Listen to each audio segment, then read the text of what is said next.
Hi students, welcome to Anu educational studies. 6ನೇ ತರಗತಿ ಗಣಿತ ಭಾಗ 2 ಅಧ್ಯಾಯ 9 ಸಮಮಿತಿ. ಈ ವಿಡಿಯೋದಲ್ಲಿ ನಾವು ಅಧ್ಯಾಯ 9 ಸಮಮಿತಿ ಪಾಠದ ಪೇಜ್ ನಂಬರ್ 85ರಿಂದ ಪೇಜ್ ನಂಬರ್ 87ರಲ್ಲಿರುವ ಎಲ್ಲ ಪ್ರಶ್ನೆಗಳಿಗೆ ಉತ್ತರಿಸೋಣ. ಮೊದಲನೆಯದಾಗಿ ಇಲ್ಲಿ ನೀವು ನೋಡಬಹುದು ಸಮಮಿತಿ. ಇಲ್ಲಿ ಇದರ ಪಕ್ಕಕ್ಕೆ ಒಂದು ರಂಗೋಲಿಯ ಚಿತ್ರವನ್ನು ಕೊಡಲಾಗಿದೆ.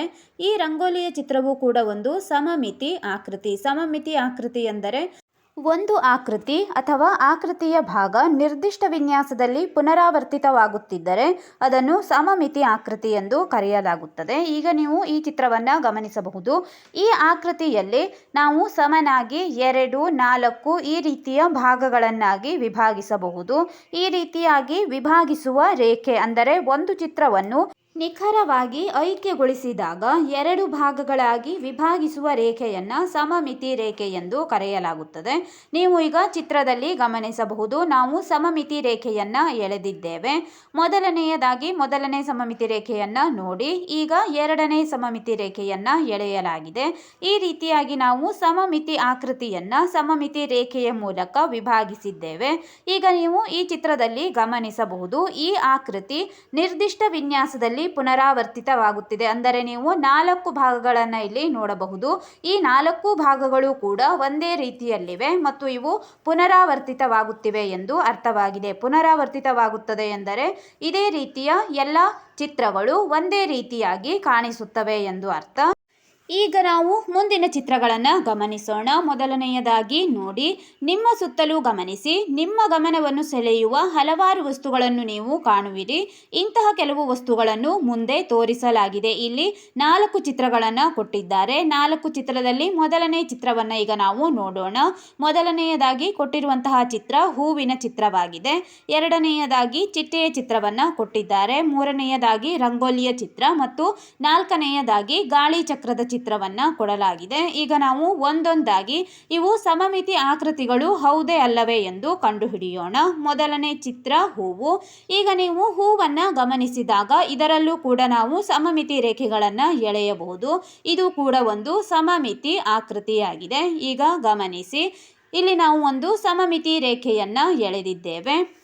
ಈ ಸಮಮಿತಿ ರೇಖೆ ಚಿತ್ರವನ್ನು ಸಮನಾಗಿ ಅರ್ಧಿಸುತ್ತಾ ಇವೆ. ನೀವು ನೋಡಬಹುದು, ಪ್ರತಿಯೊಂದು ರೇಖೆಯಲ್ಲಿ ನೀವು ಗಮನಿಸಿದಾಗ ಈ ಹೂವಿನ ಚಿತ್ರವನ್ನು ಸಮನಾಗಿ 2 ಭಾಗಗಳನ್ನಾಗಿ ಪ್ರತಿಯೊಂದು ಸಮಮಿತಿ ರೇಖೆಯು ಇಲ್ಲಿ ಅರ್ಧಿಸುತ್ತಿದೆ. ಇಲ್ಲಿ ನಾವು ಉದಾಹರಣೆಯಾಗಿ 3 ಸಮಮಿತಿ ರೇಖೆಗಳನ್ನು ನಿಮಗೆ ತೋರಿಸಿದ್ದೇವೆ. ನೀವು ಬೇರೆ ವಿಧದಲ್ಲೂ ಕೂಡ ಸಮಮಿತಿ ರೇಖೆಗಳನ್ನು ಇಲ್ಲಿ ನೋಡಬಹುದಾಗಿದೆ. ಎರಡನೇ ಚಿತ್ರವನ್ನು ಚಿಟ್ಟೆ ಎಂದು ಕೊಟ್ಟಿದ್ದಾರೆ. ಚಿಟ್ಟೆಯನ್ನು ಗಮನಿಸಿ.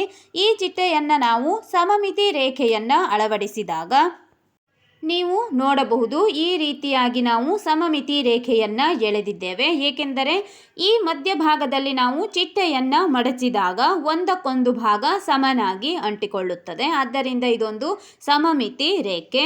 ನಾವು ಉದ್ದವಾಗಿ ಇಲ್ಲಿ ಸಮಮಿತಿ ರೇಖೆಯನ್ನು ಎಳೆಯಬಹುದು. ಚಿಟ್ಟೆಯ ಅಡ್ಡಭಾಗವಾಗಿ ಎಳೆಯಲು ಸಾಧ್ಯವಿಲ್ಲ. ಏಕೆಂದರೆ ಚಿಟ್ಟೆಯನ್ನು ಅಡ್ಡಭಾಗವಾಗಿ ನಾವು ಸಮಮಿತಿ ರೇಖೆಯಲ್ಲಿ ಇರಿಸಿದಾಗ ಅದು ಒಂದಕ್ಕೆ ಒಂದರಂತೆ ಐಕ್ಯಗೊಳ್ಳುವುದಿಲ್ಲ. ಅಥವಾಗಿ ಈ ಚಿತ್ರವು ನಿಖರವಾಗಿ ಐಕ್ಯಗೊಂಡು ಸಮನಾಗಿ 2 ಭಾಗಗಳಾಗುವುದಿಲ್ಲ. ಆದ್ದರಿಂದ ಇದು ಒಂದೇ ಸಮಮಿತಿ ರೇಖೆಯನ್ನು ಹೊಂದಿದೆ. ಮೂರನೇ ಚಿತ್ರ ಗಮನಿಸಿ. ಮೂರನೇ ಚಿತ್ರ ರಂಗೋಲಿಯ ಚಿತ್ರ. ಈ ರಂಗೋಲಿಯ ಚಿತ್ರವೂ ಕೂಡ ಇಲ್ಲಿ ನೀವು ನೋಡಬಹುದು. ಸಮನಾಗಿ ಸಮಮಿತಿ ಆಕೃತಿಯಲ್ಲಿ ನಾವು ಗಮನಿಸಬಹುದಾಗಿದೆ. ಇಲ್ಲಿ ಸಮಮಿತಿ ರೇಖೆಗಳನ್ನು ಎಳೆಯುತ್ತಿದ್ದೇವೆ, ನೋಡಿಕೊಳ್ಳಿ. ಈ ಸಮಮಿತಿ ರೇಖೆಗಳು ಈ ಸಮಮಿತಿ ರೇಖೆಯ ಮೂಲಕವೇ ನಾವು ಇಲ್ಲಿ ಈ ಚಿತ್ರವನ್ನು ಮಡಚಿದಾಗ ನಿಖರವಾಗಿ 2 ಭಾಗಗಳು ಸಮನಾಗಿ ಐಕ್ಯಗೊಳ್ಳುತ್ತಿವೆ. ಇಲ್ಲಿ ನಾವು 4 ಸಮಮಿತಿ ರೇಖೆಗಳನ್ನು ಎಳೆದಿದ್ದೇವೆ. ನಾಲ್ಕನೆಯದಾಗಿ ಗಾಳಿ ಚಕ್ರದ ಚಿತ್ರವನ್ನು ಕೊಡಲಾಗಿದೆ. ಈ ಗಾಳಿ ಚಕ್ರದ ಚಿತ್ರವನ್ನು ಕೂಡ ನಾವು ಈಗ ಸಮಮಿತಿ ರೇಖೆಯನ್ನು ಎಳೆದು ನೋಡೋಣ. ನೋಡಿ, ನಾವು ಸಮಮಿತಿ ರೇಖೆಯನ್ನು ಎಳೆಯುತ್ತಿದ್ದೇವೆ. ನೀವು ನೇರವಾಗಿ ಎಳೆದುಕೊಳ್ಳಿ. ನಾವು ಉದಾಹರಣೆಯಾಗಿ ಈ ರೀತಿಯಲ್ಲಿ ತೋರಿಸುತ್ತಿದ್ದೇವೆ. ಇದು ಮೊದಲನೆಯ ಸಮಮಿತಿ ರೇಖೆ. ಇಲ್ಲಿ ನೋಡಿ, ಇನ್ನೊಂದು ಸಮಮಿತಿ ರೇಖೆ, ಎರಡನೇ ಸಮಮಿತಿ ರೇಖೆಯನ್ನು ಎಳೆದಿದ್ದೇವೆ. 2 ಸಮಮಿತಿ ರೇಖೆಗಳಾಗಿದ್ದಾವೆ.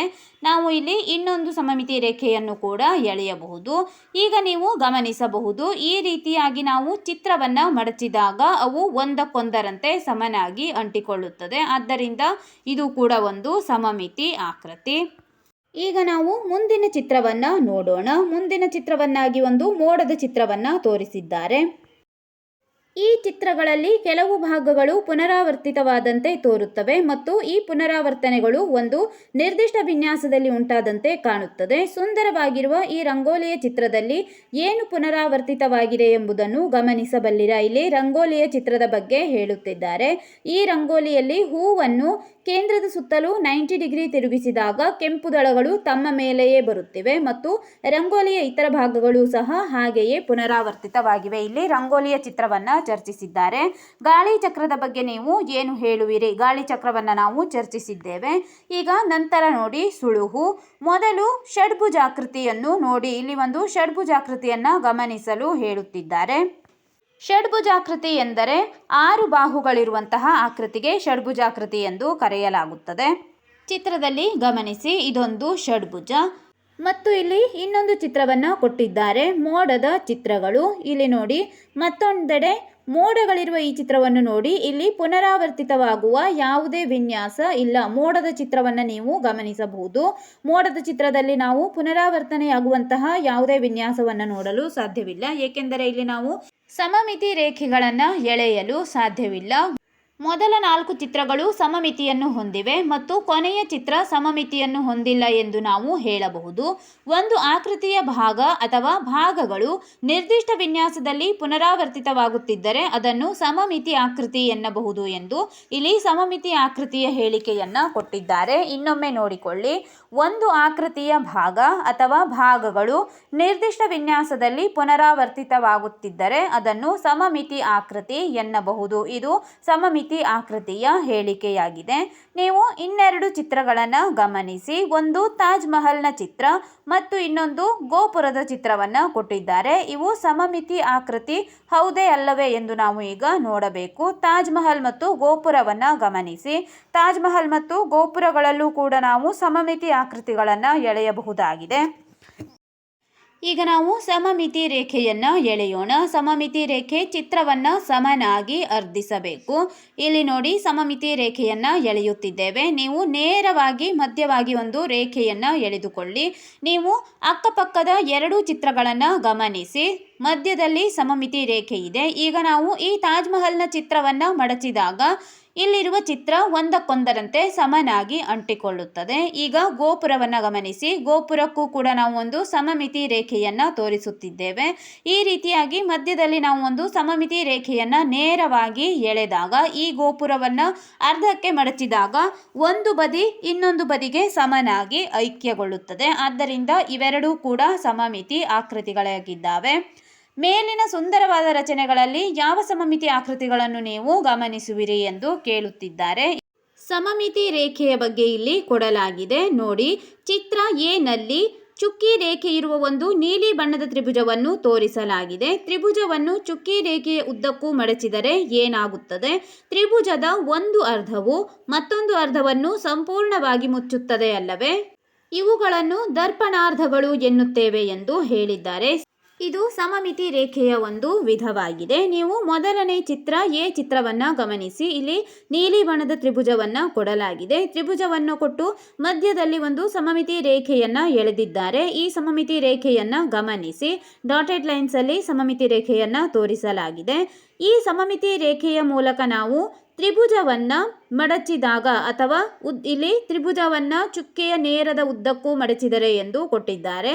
ನೇರವಾಗಿ ನಾವು ಈ ಚಿತ್ರವನ್ನು ಆ ಸಮಮಿತಿ ರೇಖೆಯಲ್ಲಿ ಮಡಚಿದಾಗ ಒಂದು ಅರ್ಧ ಮತ್ತೊಂದು ಅರ್ಧವನ್ನು ಸಂಪೂರ್ಣವಾಗಿ ಮುಚ್ಚುತ್ತದೆ. ನೀವು ಕೂಡ ಒಂದು ಹಾಳೆಯಲ್ಲಿ ಈ ರೀತಿಯಾಗಿ ಚಿತ್ರವನ್ನು ರಚಿಸಿಕೊಂಡು ಅದೇ ಚಿತ್ರವನ್ನು ಮಧ್ಯದಲ್ಲಿ ಒಂದು ಸಮಮಿತಿ ರೇಖೆಯನ್ನು ರಚಿಸಿಕೊಳ್ಳಿ.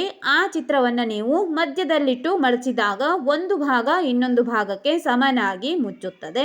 ಈ ರೀತಿಯ ಆಕೃತಿಗಳನ್ನು ದರ್ಪಣಾರ್ಧಗಳು ಎಂದು ಕರೆಯುತ್ತಾರೆ. ಇನ್ನೊಂದು ಚಿತ್ರವನ್ನು ಕೂಡ ನೀವು ನೋಡಬಹುದು.